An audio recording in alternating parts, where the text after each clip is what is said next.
You cannot be what you want to be on the sideline. Fear will stagnate you, period. Just get out of your own way and keep pushing. I'm Malik. And I'm April. Welcome to Malik Books.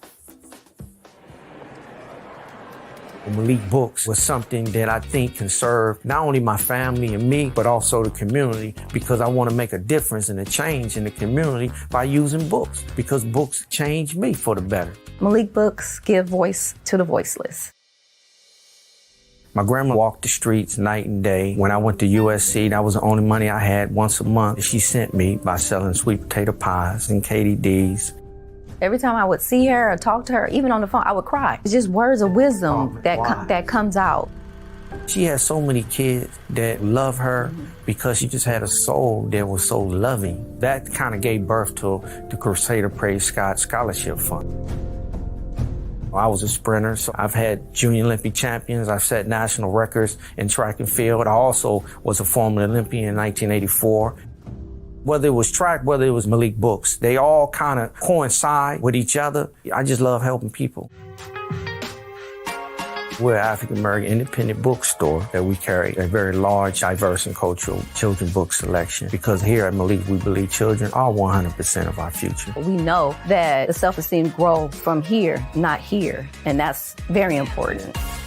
You can find a whole different world in books. Today, there's not that many bookstores. So people thank us for being an independent bookstore in the community and taking a chance. Well, the Crusader Praise Scholarship Fund has given over, in the last 5 years, 18 scholarships to freshmen entering college. And the purpose of the scholarship fund is just to help serve those in need. Malik Books is just an extension of our community. What brings me joy is to see someone feel joy from the work that we're doing.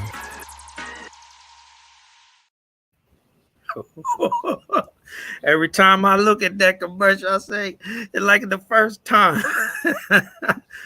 Well, hey, everybody. Thank you for joining us today, because we have an award-winning author in the house doing a virtual event with Malik Books. We got Renee Watson. Her new book, Maya Song, has just landed at Malik Books, came out nationwide, all over the country. This is a wonderful book, and we're going to be talking about it as well. 2 books in 1 week. She got another book coming out next Tuesday also. So we're going to get into it on both books. The other one, I believe, is Ways to Share Joy, the sequel to Ways to Share, I believe, Sunshine or Love, and Ways to Share Love, and now Ways to Share Joy. But Maya Song is this week. Next week is Ways to Share Joy. But Renee Watson is a New York Times best-selling author, educator, and community activist. Her young adult novel, Piece Me Together, won the Bloomberg 2017 award, received a let me get that name right. Coretta Scott King. How can I mess up Coretta Scott King? It's all good. It's all good. The King, you know what I'm saying? Award, and also she won a Newbery honor. Her children picture books and novels for teens have received several awards, international recognized. She also has given reading and lectures at many renowned places, including the United Nations, the Library of Congress, and the U.S. Embassy in Japan, as well as New Zealand. Her poetry and fiction centers around experiences of Black girls and women and explores themes of home, identity, and the intersections of race, class, and gender. Welcome to this virtual event with Malik Books, Renee Watson. Thank you. Thank you so much for having me. Yes. Well, you know, your biography is extensive, and, you know, I could keep going on and on because, you know, you've won a lot of awards. You know, you've been teaching for over 20 years. You got about 20 or more books out. You know what I'm saying? You're just doing the thing. And I'm just excited and honored to have a conversation with you about your new book, Maya Song. And as we explore that, I imagine we'll get into the other book coming up next week, Ways to Share Joy. So I like to start off you just talking about the inspiration behind your new book, Maya's Song. Talk to us about this masterpiece. So thank you again for having me. It's an honor to be speaking with you. I'm really excited about our conversation. So I grew up reading Maya Angelou's poetry, have always loved her words. She was one of the first poets I learned alongside Langston Hughes, Nikki Giovanni, Gwendolyn Brooks, Lucille Clifton. It was just kind of my canon of Black poets that I always say raised me. I grew up on their words. And so I was approached by Brian Collier, the illustrator, who I love and respect so deeply. Many years ago, we wanted to collaborate on a picture book together, and it just never happened. Just because of timing, he's always working on something. I was always working on something. And so he reached out to me actually. Not, I don't even think he knew my deep love for Maya, but he reached out and said, "Hey, I want to illustrate a book about Maya Angelou." And he was tinkering with writing it himself, but then decided maybe I should reach out to Renee, which I appreciate that he invited me into the project. So it was an easy yes. I mean, it's about Maya, and I'm working with Brian, so I was like, absolutely. And it's told in verse to honor her poetry, and it tells her story in these little vignettes about this little girl who went through so much and became so great. And I wanted to share her story with young people, and hopefully they can identify with just her being a regular person before we knew her as Dr. Maya Angelou. Mm-hmm. You touched on Brian being the illustrator, and these pictures are extraordinary. Listen, I mean, they took my breath away. They took my every time I saw a sketch, even the pencil sketches. So I'm talking before he's, put any collages together, he's just sketching out what he might do. I was already blown away by what he was doing. So yes, I have deep love for him as a person, but especially as an artist as well. Well, yeah, you must have made his job a lot easier because your writing, you spend a lifetime as a writer, and you're rewarded as a writer, and you made his job as the illustrator a whole lot easier. I hope so. I hope so.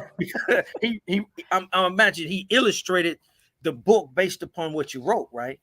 Yes, yes. It gave So him right, the yeah, we imagination. wrote. Yeah, I wrote the text first.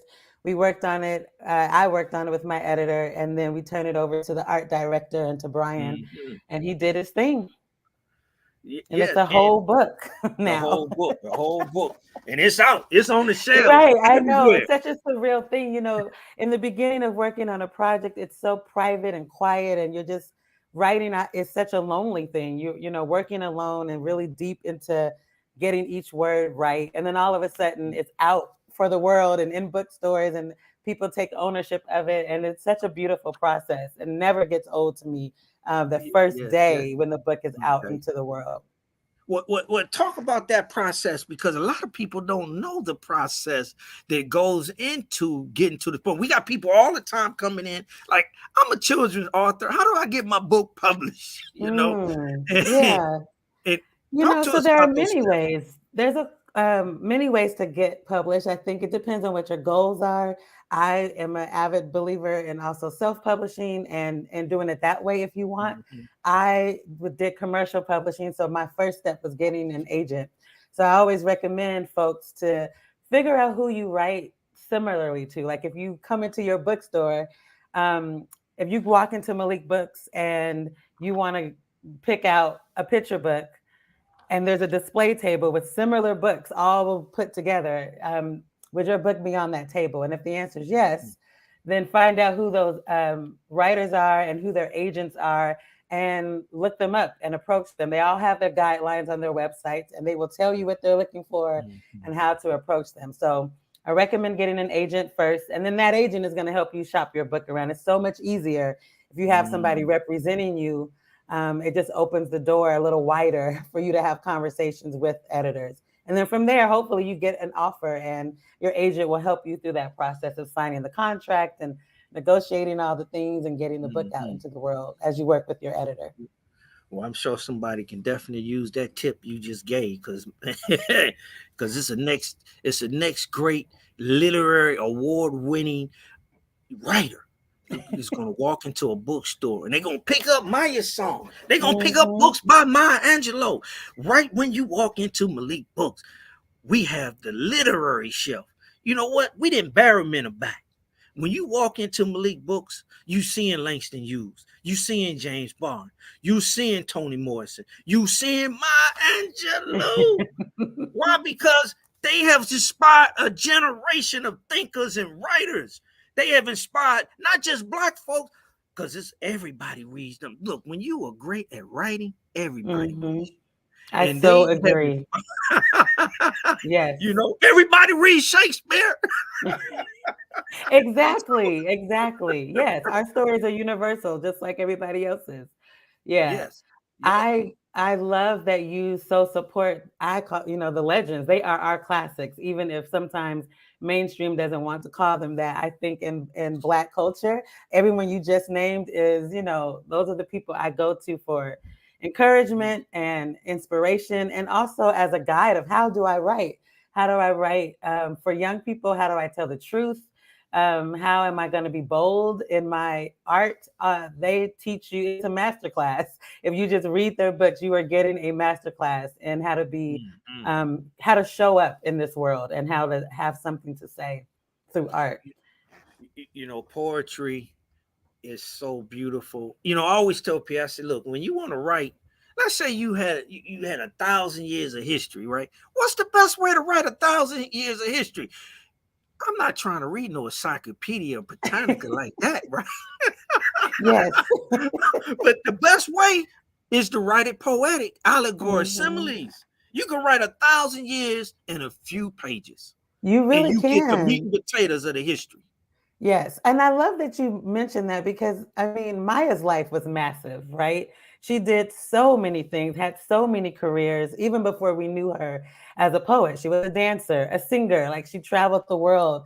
And how do you, I mean, if I were, and this is a picture book, so I'm having to think about how to put all of that, her activism, her relationships with Malcolm X and James Baldwin, Martin Luther King. I wanted all of that in there. And so that's Oh, why I chose gorgeous. to do it in poems. It's Mhm. her story is told through a series of poems for that very reason of you what you just said. I think it would have been overwhelming to have it in narrative form, Mhm. paragraphs, long text. So these kind of snippets, vignettes of her story, I think it's easier for a young person to digest and hold on to writing It that is. way. It And is. and Look, adults too, not just young people, but me too. right, right, right. You know, hey, look, I remember when I was in high school, and we're gonna get into the background because you said a lot of things about Maya, and there's a lot of people that don't know all the details about Maya that you touched Hmm. on in this. So we're gonna get into that. But I just want to make this point because I remember when Rapper's Delight came out, and I was in elementary. And I remember that was the number one song. Rap hit the streets and took the radio music industry by the it's gonna fade out. Let me tell you something. Poetry ain't gonna never be get rid of. I'm kind of say it ain't going nowhere, and that's why it's number Hmm. one. Why? Yeah. Because an artist will tell you about his life in 3 minutes. In 3 minutes, right? Because poetry, you know what I'm saying? That is the Yeah. language of God. That's It why all the is, and it scriptures. gets to the heart of a matter, right? I think poetry immediately pulls you in with emotion and gets you right to it. No wasted words, no time for foolishness. It's Oh, gonna tell you like it is right away. And yeah, that's why I love poetry. And I love young people who write poetry because they're mm. so honest. They have not learned how to censor themselves and say what they think an adult wants them to say.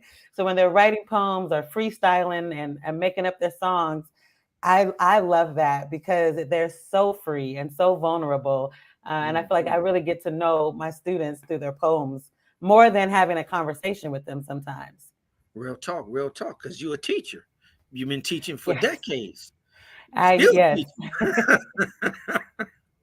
Talk to us about that as a teacher. So I am a teaching artist, so not a full-time classroom teacher, but I've gone into schools and community centers, teaching poetry and theater with young people, getting them to tell their stories about where they're from. Sometimes they're in poetry slam, so I'm prepping them for that.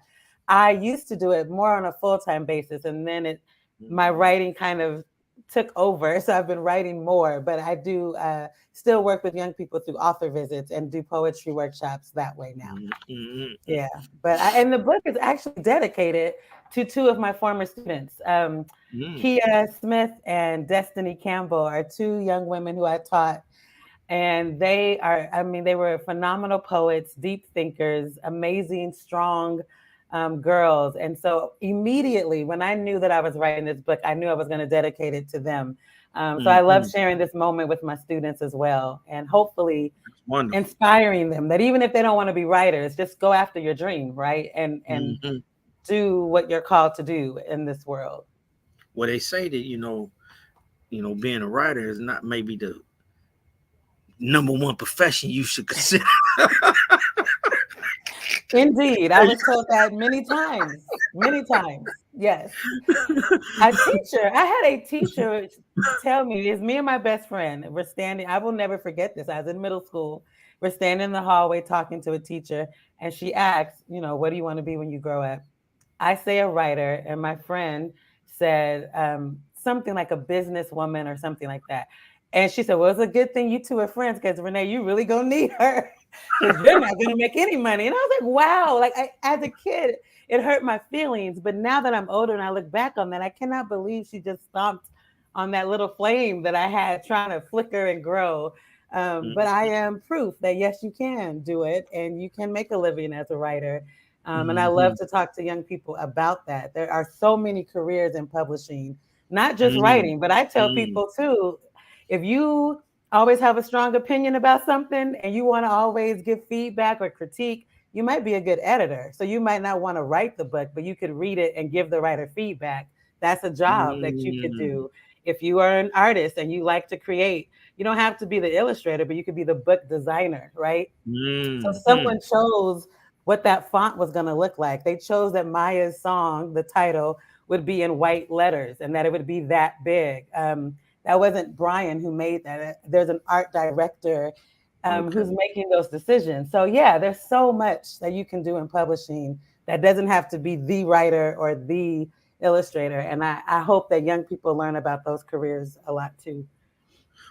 I'm glad you said that, right? Because it's other endeavors in the world of publishing that they can move in and out of rather than as a writer. But Yeah. you chose the most difficult path. You're an artist. You're an I artist. am, yes.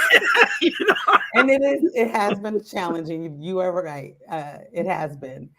you know these masterpieces that you come up with. Hmm. It's like you can't patent the word the and a and three, but you could take those words and arrange them in a way that becomes your masterpiece and your art. Mm, And that's what you do with words. With the English words, you take them and arrange them in a way where it sparks and opens up people, and you've written yeah. so many and you target the young. So speak on that. You target like this is a children's book, but you have written for not only the picture books, but young adult books as well. Hmm. And so but you still are transforming the youth and the young. And we know that Maya Angelou's life is historic, is legendary. I'm gonna open this picture up so you can talk about it. Mm-hmm. You know. Yeah, that's like the pinnacle of the book. She's speaking at the inauguration of Bill Clinton.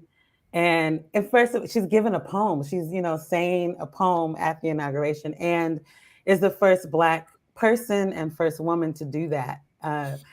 And why that's a big deal? It's a big deal for what I just said. But what was even more special to me was that when she was a little girl, she was sexually abused, and Mm. did that abuse and the pain from that caused her not to speak for 5 years. Years, Oh, she did wow. not say one word.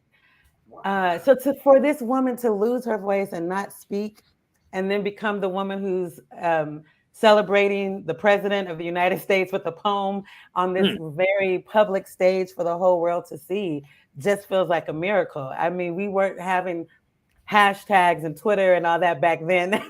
But you talk about Black girl magic. I mean, that's Maya, right? If you think about enduring and overcoming and pushing through and persevering, that is her story. And so I just think, again, it doesn't have to be that a child wants to become a writer or a poet or even do mm. something that makes them famous, right? But I Yes, yes, wanted them yes. to think about, even if you go through some really hard things. She moved a lot. She was sometimes with her grandmother, sometimes living with her mom. It's a lot that she went through in her childhood. You can overcome that, and still be a healthy adult in your life. And I want young people to see that you can, that is possible.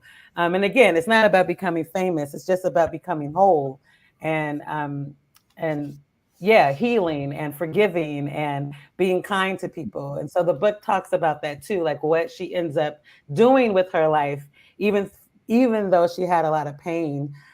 She Mhm, also lived a life of full joy, and I think that mm, that's a beautiful thing. mm, overcoming adversity, obstacles. Everybody need an inspiration.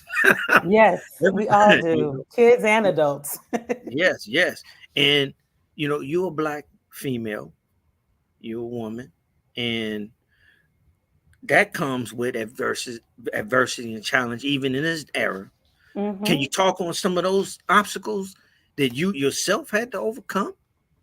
Oh, sure. So I grew up in Portland, Oregon, and Portland is a very white city. So I was often, especially in middle school, one of the only Black girls or Black students in a classroom. My neighborhood was predominantly Black. I lived in Northeast Portland, but I was bused over to another neighborhood for school in middle school. And so I dealt with all kinds of overt and also kind of more subtle microaggressions and racism from teachers, from the parents of my white friends, Mhm, even from the curriculum. Like we were talking about a moment ago, um, all these authors and poets that I grew up reading. I got those books because of my mother, not because of my school. So my mm, curriculum was very white, and I wasn't seeing my reflection in books at all. So I think when you grow up feeling erased, and feeling kind of less than, and all the beauty standards that we have in our country. mhm, I'm, mhm, dark skinned, big girl, natural hair. That is not what, especially back then, was considered beautiful. So I had to mhm, overcome those obstacles and find poets like Maya and Nikki and Lucille Clifton to lean on, and the women in my family, my mother, my aunties, the women at my church, the women sitting on the mhm, porches looking out for me. Like I was raised by very strong Black women who were great examples for me, of how to live in a world that sometimes feels like it's against you.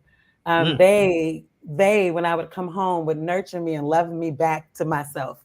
And I think that is the beauty of Black women and our relationships, that the world could kind of chip at you when you go mm. out into it, but when you come back to your people, they put you back together. And I'm Good. very grateful for Mm, them.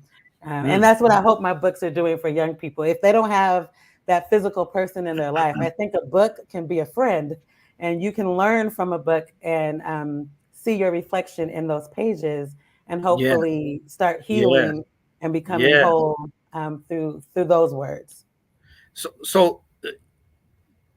Most people when they write from their shared experiences as well. Mm-hmm. Mm-hmm. In a with a fictitious character. I'm assuming that you've done the same in some of your pieces, some of your books, that some of the things that you personally had to deal with growing up as a teen or a child and an Mm-hmm. adult. That you wrote, pieces of you in them books. Yes, yes.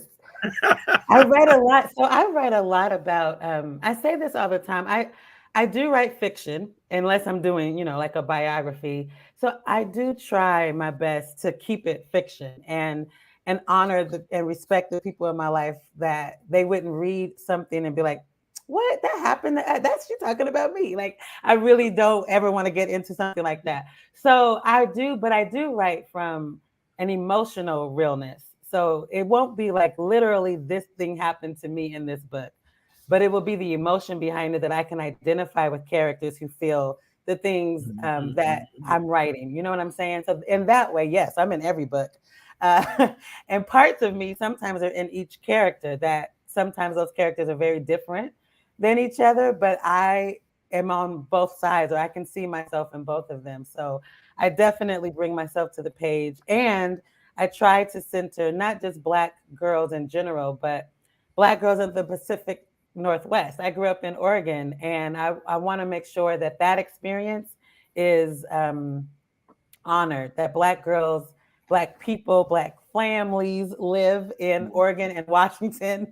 Sometimes we only talk about the South or the East Coast, but there are Black folks in the Pacific Northwest. And so definitely I'm naming places that the school I went to, parks, um, names of streets, things like that, to anchor the stories in my old neighborhood that I grew up in, for Wow. sure. Yeah. This page I'm going to open, I want you to speak on this one, this beautiful illustration. Mm. So this is when Maya moves to Harlem and kind of starts finding herself as a writer and even more into her activism. Hmm. And that's just the iconic street of the where the Apollo is, and that poem is a kind of a tribute to all the things that Harlem is for Black folks, and especially during that time. It's like the mecca in a way, where people are finding their voices and making art together. She meets and works with James Baldwin, and I wanted to Hmm. make sure Harlem was on the page. Maya Angelou had a brownstone in Harlem on, I want to say 120th. I might be wrong on the, no, yeah, I think it's 120th Street. And so she loved Harlem. Harlem was a beloved place, and I wanted to make sure that that showed up in the book. Absolutely. Now on social media, you use Harlem imports. Harlem, Portland, yeah, because I split my time between Harlem and Portland, Oregon. Those are my two homes. So some part of, especially pre-pandemic, I would be in Portland a lot, living in Portland for half the year, and then Hmm. being here in New York for the I rest of the see. year. I see. Yeah. And as people like read Maya's song, Hmm. what's the takeaway you ultimately want the Mm. reader, to get from reading Maya's song? I don't know if there's one takeaway. And I think whatever you bring to the story, hopefully Hmm. some gems will find you where you're at. But I think a big takeaway from Maya's song is listening. I talked about how for 5 years she didn't speak, but during those 5 years, she listened. She listened to the world and everything that was happening around her. She watched people's face expressions and heard when people were whispering and gossiping, and she heard the news, and she read a lot, and she took in all these great poets and writers, so that when she finally did speak, she had something to say. And so I think Hmm. there's something about quietness. We live in a culture right now that is all about speaking and being loud and getting the mic and having something to say and always raising your voice. And sometimes it's good to just be quiet and move slow. And those shyer girls, the quiet child that isn't so out there all the time, I hope that they see that in Maya's story too, that she actually was not always as bold and brave and out there as she is and later in her life. Hmm. And that's okay, that you can love to read and love to sit under a tree with your books, and have your little journal and write, and that you don't have to be the loudest person in the room to be important. I think that's a big part of her story too. Absolutely.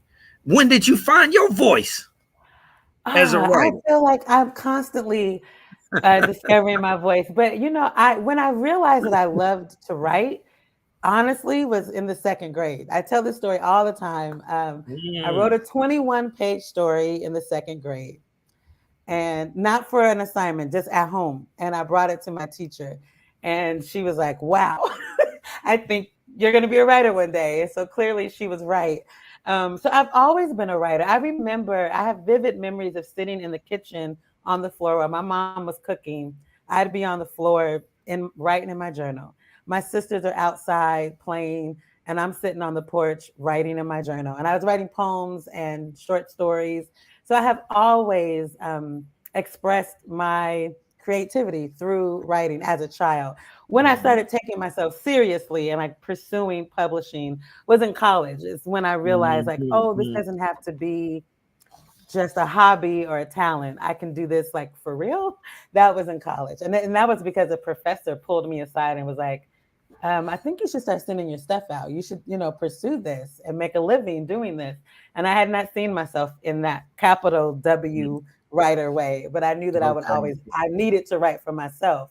I didn't know that I could make a living as a writer till I was much older. Mm. You found your way. I found my way. 20 books, awards, in demand, speaking at the United Nations. And speaking of that, you just had a sit down with Nikki I Giovanni. did. Yes. Oh, I love her so much. I am still processing that even happened. She's just such a blessing to me and has become, I feel like she's always been a mentor to me through her work. I tell young people all the time, you don't have to meet people for them to mentor you. You read their Mm, work, you study mm, their lives, you can mhm. gain wisdom from learning about people. So in some ways, I felt like I knew her so well because I've, watched interviews and read books and taught her work when I was teaching in the classroom.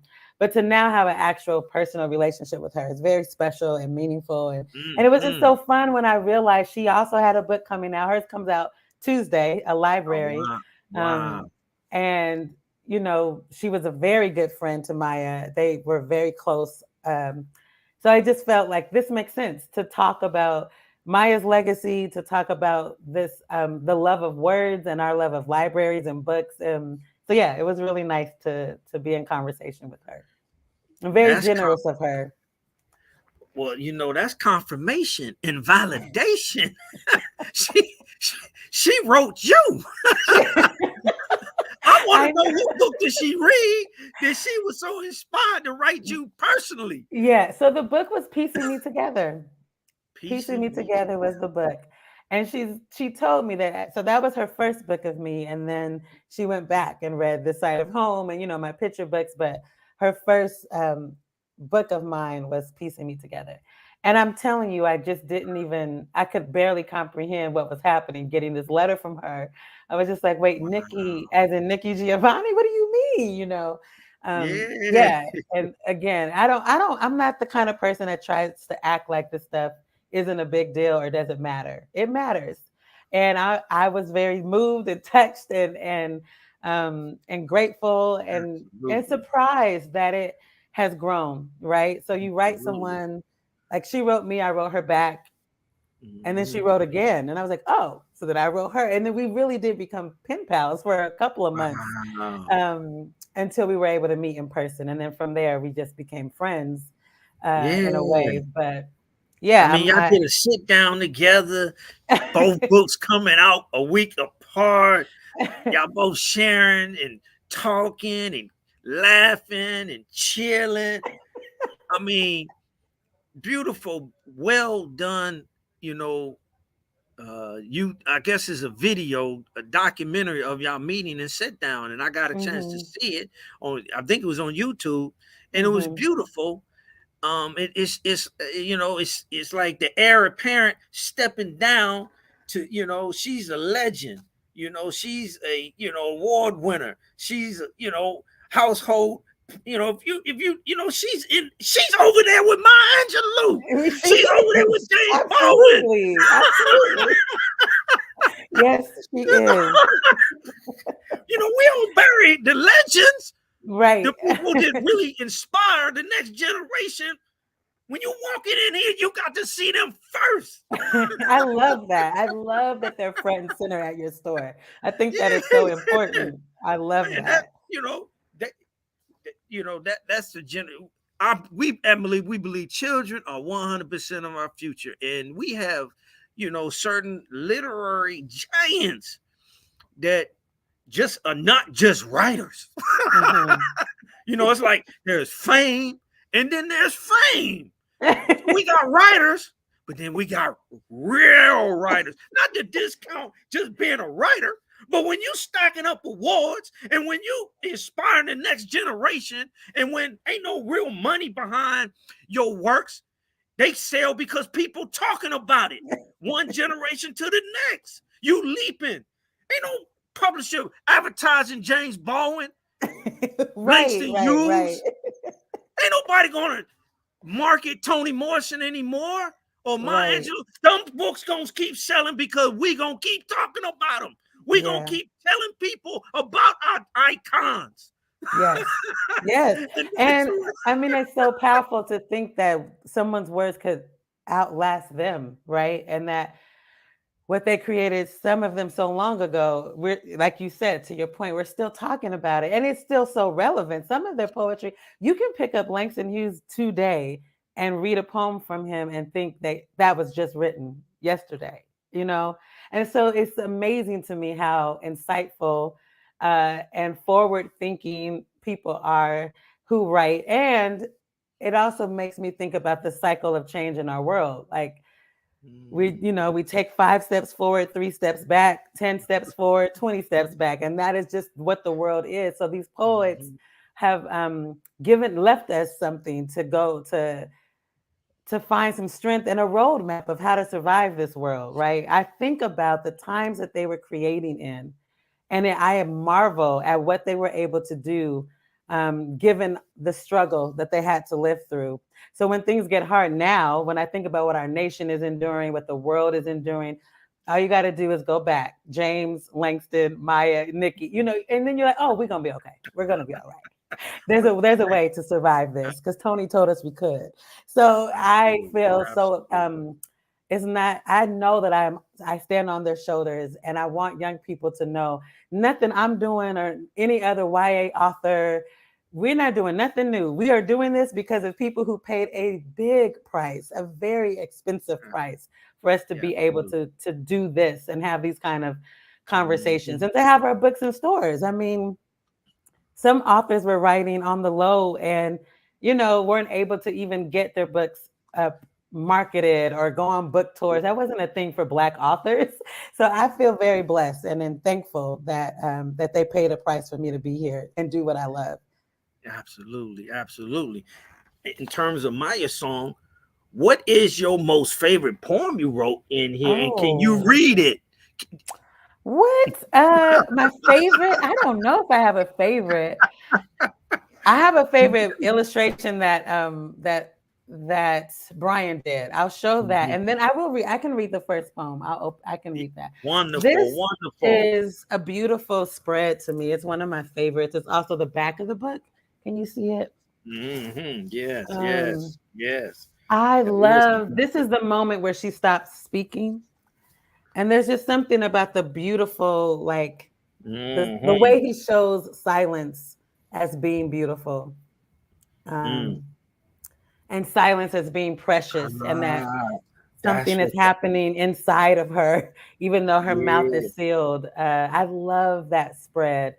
I feel like it Mm, represents a strength and a weakness at the same time, vulnerability.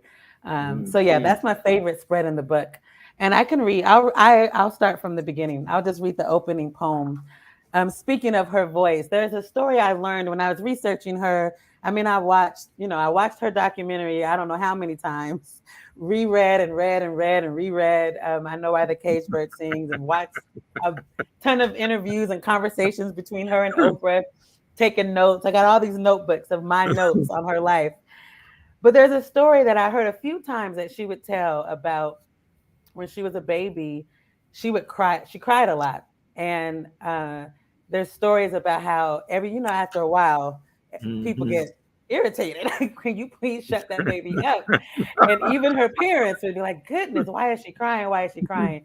But her brother, he never got frustrated with her. They were very close, even when she was a baby, and he was so loving to her. So he would hold her and rock her. And the way she got her name, Maya, is because of the way he spoke as a kid. And he would say, she's Maya's sister. and Maya best friend. And that is how they started calling her Maya Angelou. That was not her name, her birth name.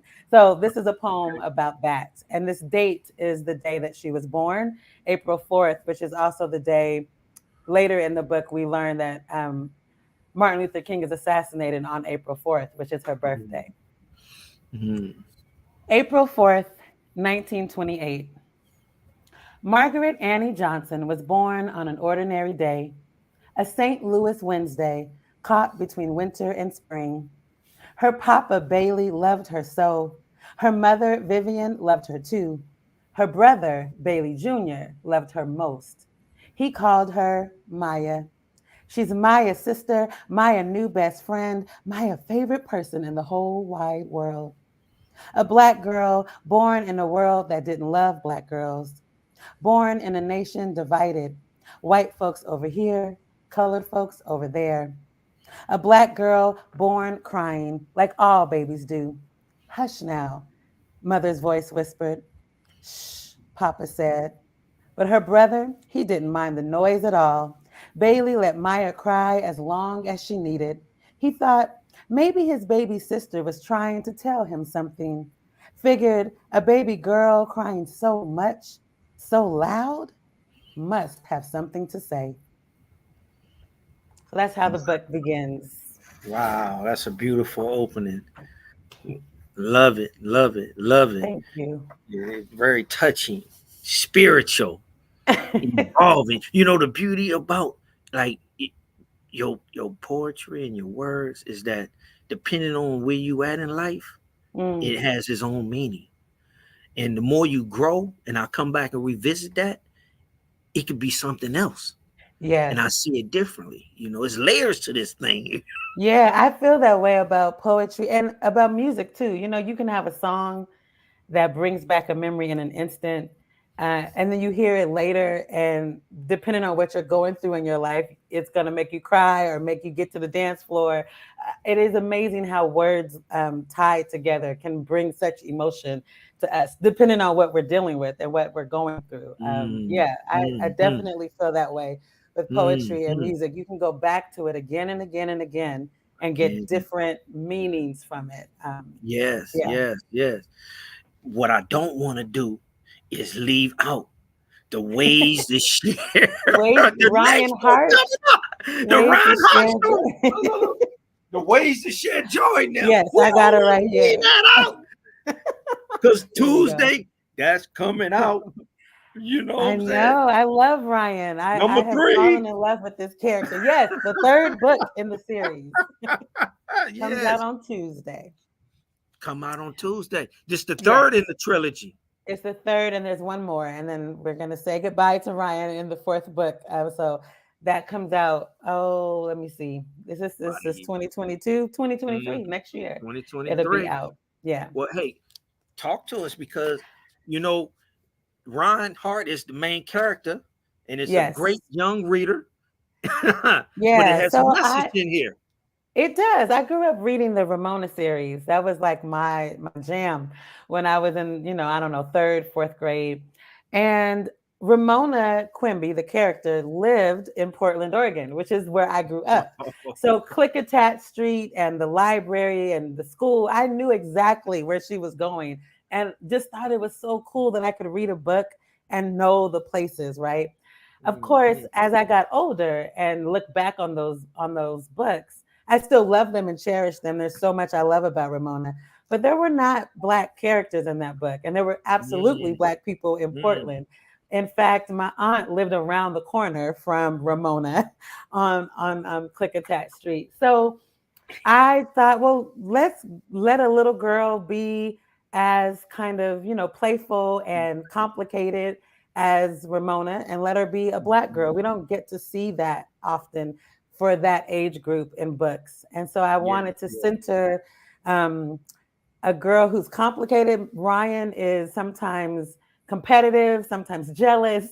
Um, but she also loves her family and loves her friends deeply. She loves to cook. She's always experimenting in the kitchen. She's trying to live up to her name, which means king. So Ryan means king. And so her parents are always telling her, we want you to be a leader. We want you to be who we named you to be. So the series follows her as she's trying to always rise to the occasion and be a leader. Mm, And sometimes she does well, and other times not so much. So in this third book, she gets a baby sister and is trying on what it means to be a big sister. She's navigating friendship. You know, fourth grade, fifth grade is hard. Of having friends and being jealous of who's closer to this one and that one. And so she's trying to figure out how to be a best friend. Um, mm, and also the overarching kind of theme of all the books, but especially this one, is understanding that joy is not happiness, and that even though you might have a bad day, that doesn't mean that there's not something to be grateful for. So her grandmother is teaching her how to still hold on to your joy even if you're mad or frustrated or sad. And of course, you know, with just regular old life, that's something to think about. But with what we're going through right now as a country, I thought that young people might need some help in processing. I mean, they've gone through a pandemic, there's racial injustice and strife. So much is happening. And then in their personal lives, you know, losing loved ones, sickness, um, struggling financially, maybe. Like Ryan's family, the dad loses his job. And so I'm hoping that young people can look at Ryan as an example of a girl who endures and who still finds a way to have fun and be joyful and hold on to all of that and hold her anger and her fear and her frustration. I don't want young people to feel like they can't ever be angry. That's not healthy. But what do you mm, do with that anger? You know, you can talk about it and figure out how to move forward and how to use that energy to do something instead of just hold it in or be mean to someone else because they hurt you. So those are mm, some of the lessons that come up in the book. And again, I also wanted to focus on Black joy. You know, my older books um, often deal with like the intersections of race, class, gender. They're a little more heavy mm, sometimes. And mm, I mm, wanted mm, something, I want to make sure that I'm putting work into the world that tells the fullness of Black folks and not just our pain, but our joy, and that there's beauty and love in our neighborhoods and in our yes, communities. yes. So this book is to me, it's like a pure Black joy, where she is just loved by her dad and her mom and her brother, Mhm. who is a brother. He's a big brother, so he can be annoying, but you get the sense that he loves her. Yes, Um, yes, and yes. I'll just say one more thing about joy. So think it's funny. Of course, I did not plan this. I don't get to choose when my books come out, right? So it's beautiful to me that Maya's song and Ways to Share Joy are sharing a moment together, because there's a quote that I always speak about from Maya Angelou, where she says, "My greatest hope is that I laugh as much as I cry." My greatest hope is that I laugh as much as I cry. Mm, She does not hope that there will never be tears. She just also wants there to be some joy. She has yes, accepted yes. the fact, right, that there's going to be Find the not so good joy. days, right? So I Yes, love that. And I remember when I first yes. read that quote, it just it's something that I've always held on to, that there's always going to be, sometimes on the same day, the same week, there's going to be the best news and the worst news. There's going to be things that make us cry and give us Yes. deep laughter. And I want Mhm. young people to understand that. I feel like I wish that I had known that as a kid, that Yeah, we yeah, don't yeah. actually live our lives in extreme. No one has just the worst life ever, and no one has the best life ever. Most of us are somewhere in the middle where life is being life, and it is complicated and hard, and also Mm, beautiful and amazing. And I think had I learned that younger, I wouldn't have been so disappointed when things didn't go my way, I see. because I would have known that this is just a part of it. You'll be okay. And there's still something to celebrate, even on our darkest day. Mhm. So Mm. Ryan, in a fourth, fifth grade way, is experiencing how that can be real and true for her. Real talk. When you're a youth, understanding You don't reign understand free. that. No, And some of us grown folk don't understand it. So yeah, I exactly. think I really want to have open conversations about, where do you put your fear? Where do you put your disappointment? Where do you grieve? And not just the loss of people, which I don't think our culture is good at, but also grieving what your dream is. Like there are kids who missed their whole third grade class. There are kids who didn't get to graduate from fifth grade into middle school. And That's right. because they're kids, Right. sometimes, meaning because of the pandemic, right? Right. And sometimes because they're young, we just kind of push them aside, like, oh, you don't know what it means, whatever. You're just gonna have to adapt to what we're doing. But there is, I think it's okay to say to a child, I know that this is hard. I know Hmm. that this is Hmm. uncomfortable, but Yes. it's Yes. it's possible to do the hard thing. So we're gonna get through this, okay? Yes. Yes, it is. And how can you also bring joy to somebody else? Because when you start doing acts of kindness, like write a letter to someone or ask, you're going to the store, what can I get you while I'm there? These little things that we can do for our neighbors Mm. start to make us feel good too. So the more Hmm. that you give, Hmm. the better you're going to feel, even if it's, Yeah, these small things. it does feel good to It give, don't it? does. It really does feel good to show up for You somebody. gotta And give it, to appreciate it. For yeah. those who ain't So giving, give. That way you'll know it does feel good. so yeah, all of that. I'm hoping that young people start wrestling with those ideas. So yeah, Yes, that's what the yes, series yes, is about. yes. And I just think she's cute. Yeah, she There you is. go. Nina She is. Mata did the cover and in the first two Mm, books, all of the illustrations. And I love, like, I try in each book, there's a scene where Ryan is getting her hair done by her grandma, just okay. to pay tribute to Black girl hair, and Mm, that the closeness that you have with the person who's doing your hair. It's a very intimate yes. experience, actually, to have your hair being washed and then braided. So I Mm, just wanted to show these very Black moments, Black girl moments, very. especially. In a way that's just, it's just there. We're not going to over Yeah. explain. We talking to us, and so people are welcome to join in and witness, but this is for Okay. Black girls. And yeah, I'm Yeah, very they proud learn of. early in life. Oh, you don't, they learn early. Black girls learn early when they getting their hair done from grandma, from mama, from the relative. I say, hey, are you so you getting your hair done? Oh, are you doing life today? Life is they're gonna take 6, 7 hours to do your hair. I say, you doing life today. I got a little nickname. You doing the in and out. Oh, it's a couple of hours then.